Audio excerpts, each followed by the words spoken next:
സലാലയിലാണ്. ഇതൊരു ബസ് യാത്രയാണ്. ഇപ്പം ഞാൻ ഒരു ഫോഗ് ആയിട്ടുള്ള റീജിയനിലാണ് എത്തിയിട്ടുള്ളത്.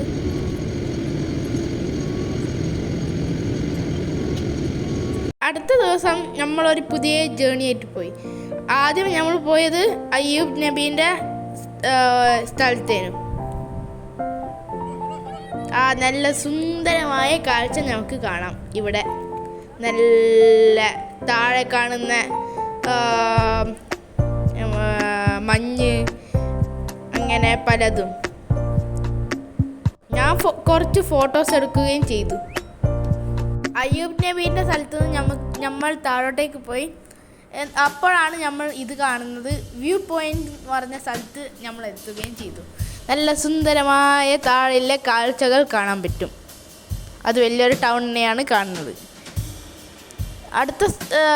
അവിടുന്ന് കുറച്ച് ഫോട്ടോ എടുക്കുകയും ചെയ്തു.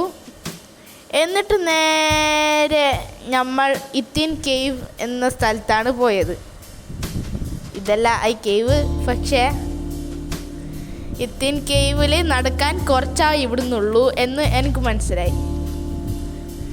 അങ്ങനെ അവിടുന്നും അതിൻ്റെ മേൽഭാഗത്തുനിന്നും ഫോട്ടോ എടുത്തിട്ട് ഇപ്പോൾ നമ്മളുള്ളത് ഈ മലയുടെ മേൽഭാഗത്താണ്. ഇവിടെ നോക്കുമ്പം നമ്മൾക്ക് ദൂരെ നിന്ന് കാറെല്ലാം പോകുന്ന കാണാം. നല്ല സുന്ദരമായ കാഴ്ചകളും. നമ്മൾ അവിടുന്ന് കുറച്ച് ഫോട്ടോ എടുത്ത് നമ്മൾ ഇത്തിൻ കേവിലേക്ക് മടങ്ങി. ഞങ്ങൾ നേരെ ഇത്തിൻ കേവിലേക്ക് യാത്ര തുടങ്ങി. ഇത്തിൻ കേവ് നല്ല വലിയൊരു കേവായിരുന്നു. അതിൽ വലിയ കാഴ്ചയൊന്നും ഇല്ലായിരുന്നു. പക്ഷേ നമ്മൾ സൈഡിലോട്ടേക്ക് നോക്കുമ്പം ഒരു നല്ല രസമുള്ള കാഴ്ച കാണാൻ പറ്റുമായിരുന്നു. അടുത്ത നമ്മൾ പോയത് ഷാത്ത് വ്യൂ പോയിന്റിലാണ്. അവിടെ ഞങ്ങൾക്ക് മേഘവും കടലും താഴെ നല്ലോണം കാണാൻ പറ്റുന്നുണ്ട്. നമ്മൾ നിന്നത് ഒരു വുഡൻ ബ്രിഡ്ജിലാണ്. അത് എന്നെ പേടിപ്പിക്കുകയും ചെയ്തു. അത് ഉണ്ടാക്കിയത് ബേർഡ്സ് ട്രീ എന്ന് പറഞ്ഞ ഒരു ട്രീനെ കൊണ്ടാണ്. അപ്പം ഞങ്ങൾ നേരെ പോയത് മുക്സയിലാണ്. മുക്സയിൽ പോകുന്ന വഴി ചെറുങ്ങനെ അവിടെ ഒരു ഫോഗ് കണ്ടീഷൻ ഉണ്ടായിരുന്നു.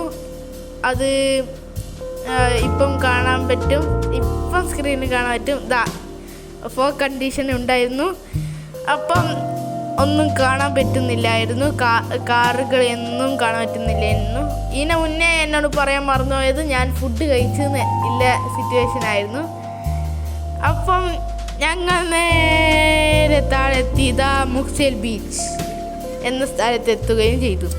നല്ല സുന്ദരമായ കാഴ്ചയാണ് നമ്മൾ കാണുന്നത്. ഇതാണ് ഇതിനെയാണ് അങ്ങ് ദൂരെ കാണുന്ന ആ സംഭവത്തെയാണ് സിപ്പ് ലൈൻ എന്ന് പറയുന്നത്.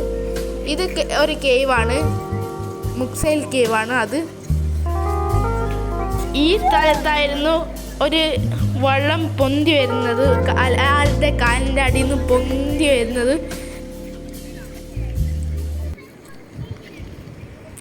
എന്നിട്ട് നമ്മൾ അവിടുന്ന് കുറച്ച് ഫോട്ടോ എടുത്തിട്ട് അപ്പോഴാണ് എനിക്കൊരു തോന്നൽ വന്നത് സിപ്പ് ലൈനിൽ കയറണമെന്ന്. ഇതെൻ്റെ ഫസ്റ്റ് എക്സ്പീരിയൻസ് ആയിരുന്നു. അപ്പോൾ ഞാൻ ചെറുങ്ങനെ പേടിച്ചിട്ടുണ്ടായിരുന്നു. പക്ഷേ റൈഡ് ചെയ്ത് കഴിഞ്ഞപ്പം ഞാൻ വിൻഡിങ്ങനെ തട്ടുന്ന പോലെ നല്ല സുഖമായ കാറ്റില്ല പോലെ എൻ്റെ പേടിയെല്ലാം ഒറ്റ ടപ്പടയെന്ന് പറഞ്ഞോടെ അത് തീർന്നു പോയി. ഇത് കഴിഞ്ഞിട്ട് താഴെ കുറച്ച് സുഹൃത്തുക്കളുണ്ടായിരുന്നു. അവരുടെ അടുത്ത് പോയി കുറച്ച് നേരം കളിച്ചിട്ടും നല്ലോണം കളിച്ചിട്ട് നല്ല സുഖകരമായിട്ട് കളിച്ചിട്ട് കഴിഞ്ഞപ്പോൾ നമ്മൾ തിരിച്ച് ഫ്ലാറ്റിൽ എത്തുകയും ചെയ്തു.